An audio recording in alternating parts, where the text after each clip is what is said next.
Okay, so you're here because you really want to understand SEO texts. You want to know what they are, why they matter, how they're put together, and even like whether you should get somebody else to write them for you. And you've probably seen the article that we are diving into today. So Yeah. our goal is to just kind of give you the clarity and the actionable takeaways from this article without all of the Yeah. noise. You want to give you the shortcut to really knowing this stuff Exactly. and make you feel confident in what you're, putting out there. Yeah, like you've got this. Yeah. So let's jump right in. What are SEO texts? The article gives us a pretty good definition. Yeah. So basically, SEO texts are content that is optimized for search engines like Google and Bing. And the goal is to basically get your rankings up on those search engines Right. and get people to your website. So it's all about getting more traffic to the site. Yeah. Organic traffic, that's the key. Yeah. Not just any traffic, but like real people finding their way to your content. Yeah. Strategist. Exactly. Yeah. You don't want to be paying for all your traffic. Yeah. You want people to find it naturally. So when we say optimized, does that just mean like keywords, keywords, keywords? Or is there more to it? No, there's definitely more to it. Like, you can't just stuff a bunch of keywords in there and hope for the best. Yeah.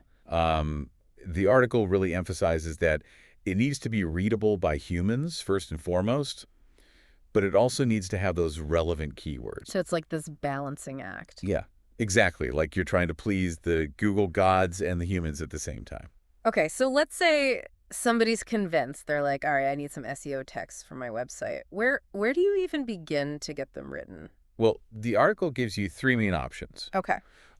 So you've got SEO agencies, like the one mentioned in the article, Dodler Consulting. Okay. You've got freelancers, and then you've got content platforms. Like content.de or something? Yeah, exactly. Like Content.de, TextBroker, Fiverr, all those. Gotcha. Okay, so let's break each of those down. Yeah. What are the advantages of going with an agency first? Well, so agencies usually, they have a lot of expertise. They really know what they're doing when it comes to SEO because it's constantly changing. Right. They've got all the tools and analytics, The fancy software and all that. Exactly. Yeah. They can offer you a whole package. So, keyword research, content creation, link building. Okay, so it's like the full service. Yeah, the full shebang. Okay. And they can also create like custom strategies for you. Okay. So, whatever your business goals are, Yeah. they can tailor the SEO to that. And presumably keep you up to date with the latest algorithm changes and all that. Yeah, absolutely. They stay on top of all the trends so you don't have to. Okay, so that all sounds pretty appealing. But I imagine there are some downsides too. What are some of the things that someone should watch out for when considering an agency? Yeah, the main one is probably the cost. Right. Agencies can be pretty pricey. Yeah, you're paying for that expertise. Exactly. Yeah. And also, you're kind of reliant on them, You're handing over the keys a little bit. Yeah, you're handing over the keys, and the quality can vary between agencies. So you really want to do your research. Right. Vet them carefully. Yeah, exactly. And SEO is a long game, It's not like an overnight thing. No, it takes time to see the results. Okay. And then there's always, potential for miscommunication. Right, like with any kind of working relationship. Exactly. Okay, so let's talk about freelancers then. What are the advantages there, according to the article? Well, freelancers are usually cheaper than agencies, Okay. so that's a big plus. You also often get like a more personal relationship with them. Okay. You're talking directly to the person who's writing your content. Right. A lot of freelancers have like niches, so they specialize in a certain industry or type of content. So you can really find someone who's like an expert in your particular field. Yeah, exactly. And they might be more passionate about it too. Right. Yeah, they're not just churning out content for any client who comes along. Exactly. And for smaller projects, Yeah. they can usually turn things around pretty quickly. Okay, so what about the potential drawbacks of working with a freelancer? Well, one person can only do so much. Right. So they might not have the capacity for really big projects. Like huge ongoing content needs. Yeah, exactly. Yeah. And again, the quality can vary. Mm-hmm. Some freelancers are amazing, some are not so much. Right. So you got to do your due diligence there. Yeah, for sure. Yeah.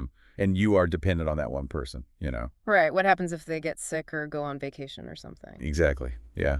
And they might not have all the fancy tools and analytics that an agency would have. Right. So maybe not as data-driven in their approach? Yeah, potentially not. Mm-hmm.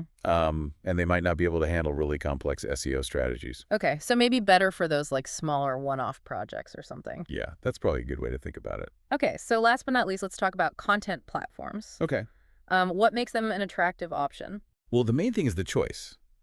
You've got like a huge pool of writers to choose from. Oh, wow. Yeah, so you can really find someone who fits your specific needs. Okay. They're often really cost effective, Mm-hmm. maybe even cheaper than freelancers. So like the budget-friendly option. Yeah, exactly. It's usually pretty easy to order content. Like very streamlined process. Yeah, just a few clicks and you're done. And the pricing is usually pretty transparent. Okay, so you know what you're getting into from the start. Yeah, exactly. No hidden fees or anything like that. Okay, so it seems like convenience and affordability are the big draws there. But what are the potential downsides? Well, the quality can be a bit of a mixed bag, Mm-hmm. because there are so many writers. Some are great, some are not so great. Right. You don't really get much personal support. Okay. It's more like you place your order and you get your content. So not a lot of hand-holding. No, not Yeah. really. And you're not going to get like a comprehensive SEO strategy from them. It's more like they're just fulfilling individual orders. Right. Um, and there's a higher risk of getting content that's not original. Oh, I get Like that. they might just be rehashing stuff that's already out there. So maybe not the best for building thought leadership or anything like that. Yeah, probably not. Yeah. And you might end up spending a lot of time, looking through writer profiles and briefing them and making sure they understand what you want. Right. So maybe not as hands-off as it seems at first. Yeah, exactly. And they're probably not the best option for really long-term or complex SEO projects. Gotcha. Okay, so that's a really good overview of the different ways to get SEO texts written. Yeah. But let's think about how these texts actually work in practice. Okay. Like from your perspective as someone who's using Google to find information, Right. the article poses a good question. How did you, the listener, probably find this web page? The author assumes that you probably found it through a search engine, Yeah, most likely. and you probably used some keywords that were relevant to your need. Exactly like if you were looking for SEO services, you might have searched for something like buy SEO texts. Right, or SEO content writing or something like that. Yeah, exactly. And that's exactly what websites are doing. They're optimizing their content around those keywords. So that when someone searches for those terms, their website pops up. Yeah, the goal is to be at the top of those search results. Right. And the article even uses a specific term for this. Yeah, money keywords. Okay, so these are the keywords that are most likely to lead to actual business. Yeah, exactly. The keywords that are most valuable to the website owner. Okay, so it's all about connecting those searches with the content that's going to answer the searcher's question or solve their problem or whatever it is. Right. It's all about relevance. And the article makes a really interesting point that crafting those SEO texts, like the good ones, the ones that actually work, requires a specialized skill set. Yeah, it's not something that everyone can just do. Right. It's not just good writing. It's like SEO writing. Yeah, exactly. It's a whole other beast. So what are some of the things that an SEO writer needs to be good at? Well, they need to be able to identify those money keywords. Mm-hmm. And they need to be able to write content that appeals to the target audience. Right. But it also needs to be content that Google likes. So it's like hitting that sweet spot again. Yeah, exactly. And ideally, it should also help build the website's authority. Like establish them as a thought leader in their industry? Exactly. Yeah. Okay, so let's say you're ready to start creating some SEO content. Okay. What are the basic steps involved? Well, it all starts with keyword research. Okay. You got to figure out what people are actually searching for. Right. And then you need to create content that's structured in a way that Google likes. Mm. So clear headings, short paragraphs, all that good stuff. So like easy to read, scannable. Exactly. Yeah.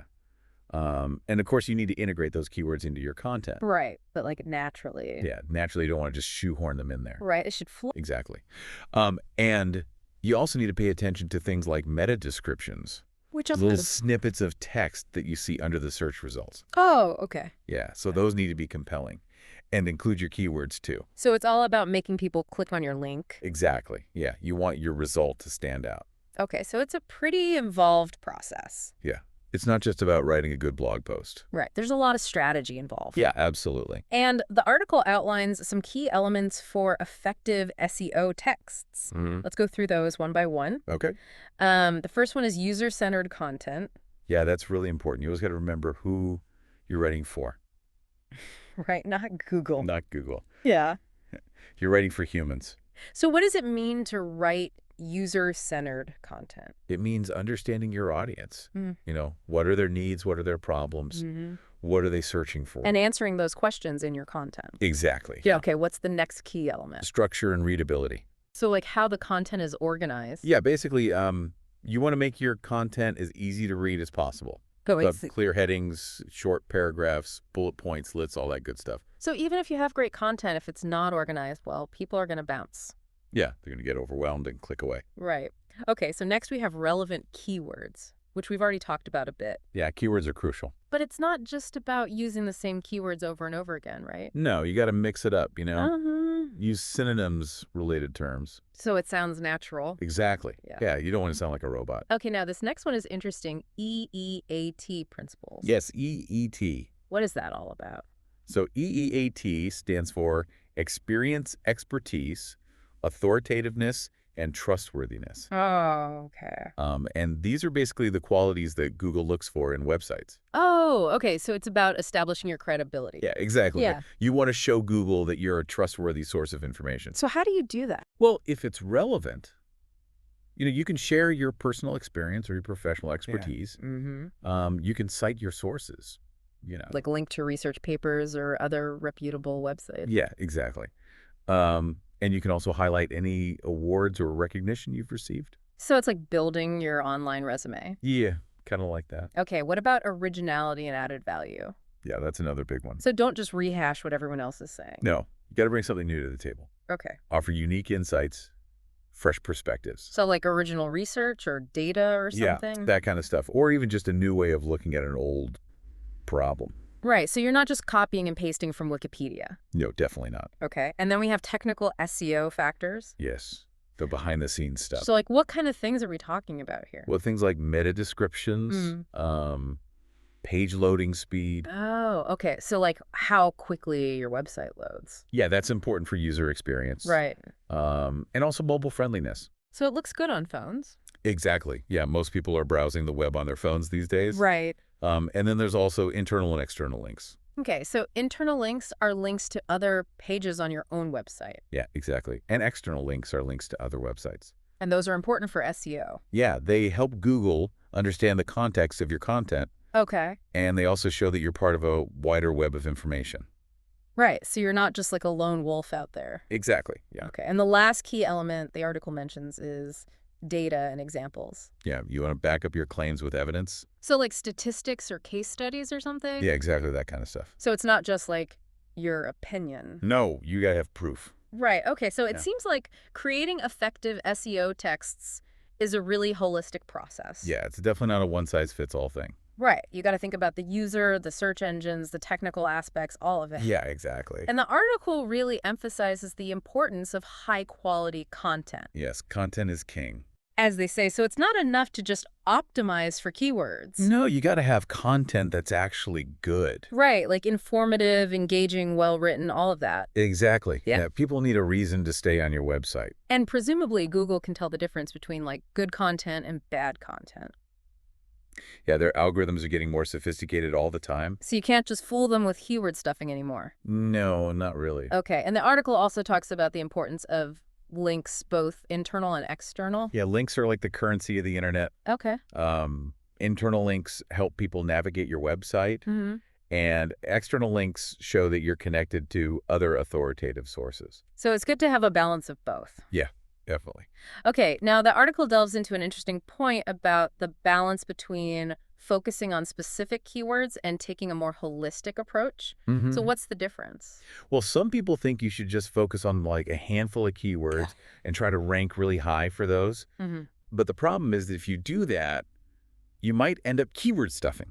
Which is you just cram a bunch of keywords into your content and it sounds really unnatural. Oh, okay. And Google can penalize you for that. Right, so it can actually hurt your rankings. Yeah, exactly. Yeah.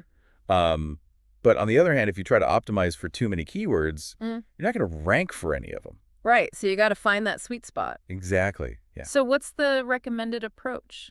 Well, the article suggests structuring your content around a core topic. Okay. And naturally incorporating those important keywords throughout. So it's more about creating comprehensive content that covers a lot of ground. Yeah, exactly. And it should be content that people actually want to read. Right, not just content for Google. Exactly. And the article identifies the key element for SEO content success. The Schlüsselmoment. What is it? Unique content. Okay, so it's not enough to just have good content. It has to be unique. Yeah, it has to stand out from the crowd. So why is unique content so important? Well, think about it. Most people start their online journey with a search engine. So if your content isn't unique, it's going to get lost in the sea of search results. Right. And Google is really good at recognizing duplicate content. So if you're just copying and pasting from other websites... You're not going to get very far. Okay, so we've talked about the importance of keyword research.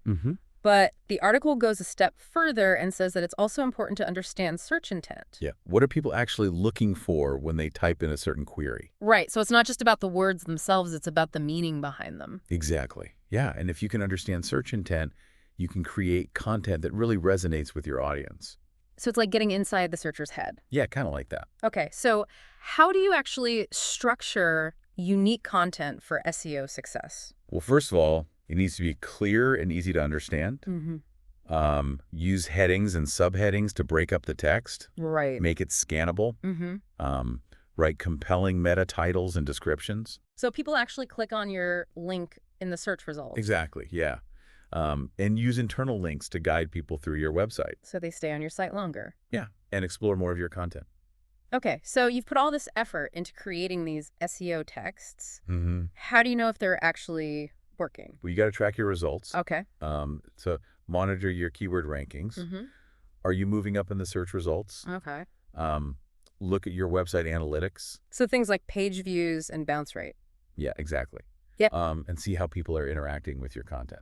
And presumably use that data to make adjustments to your content. Yeah, absolutely. Like if people are bouncing from a certain page, maybe you need to rewrite it or something. Exactly. What else can you do to measure success? Well, you can see what search terms people are using to find your website. And you can also do competitor analysis. Oh, okay. So like see what your competitors are doing. Yeah, exactly. See what keywords they're ranking for what kind of content they're creating. So you can learn from their successes and their mistakes. Exactly. Yeah. Okay, now the article talks about a big trend in content creation, AI. Yeah. Everyone's talking about AI these days. So can AI actually write SEO texts? Well, there are a lot of tools out there that claim to do that. Like what kind of tools? Things like ChatGPT, Google, Gemini, Writesonic NeuroFlash. Okay. They use machine learning and natural language processing to generate content based on keywords and audience analysis. So it's like having a robot writer. Yeah, kind of like that. So is this the end of human writers? Well, the article doesn't think so. Okay. It says that AI can be a helpful tool, but it still needs human oversight. Right. So you can't just let the robots run wild. No, definitely not. So what are some of the limitations of AI-generated content? Well, it can often be repetitive. It can lack emotion or personality. So it sounds kind of robotic. Yeah, exactly. Yeah. And it can also be inaccurate. Oh, okay. Especially if it's dealing with complex or rapidly changing topics. So you still need a human to fact check and make sure it's all good. Yeah, for sure. Okay. And the article mentions a specific tool for detecting AI-generated content. Yeah, originality.ai. Okay, so if you're worried about plagiarism... You can use that tool to check. Gotcha. Okay, so final thoughts on outsourcing? Well, the article basically says that if you're serious about content marketing, you should consider outsourcing to a professional agency. Like Dodler Consulting. Yeah, exactly like them. So why is that? Well, because creating effective SEO content is a lot of work. Right. And it requires a lot of expertise, and most businesses just don't have the time or resources to do it themselves. So it's like investing in your online presence. Yeah, exactly. And it can really pay off in the long run. Okay, so to wrap things up, we've covered a lot of ground today. We have? We've talked about what SEO texts are, how to get them written, how they work, the key elements for success, the importance of high-quality content, the role of AI, and the pros and cons of outsourcing. We did it all. So you should now have a pretty good understanding of how to create content that's both good for Google and good for your audience. Yeah, you're well on your way to SEO success. And on that note, here's a final thought for you to ponder. Okay. We've talked about balancing the needs of search engines and humans. So what's the first thing you're going to focus on when you start evaluating or creating your own SEO content? Yeah, what's your top priority? Thanks for joining us for this deep dive. Yeah, thanks for listening. We'll see you next time. See ya. Bye. Bye.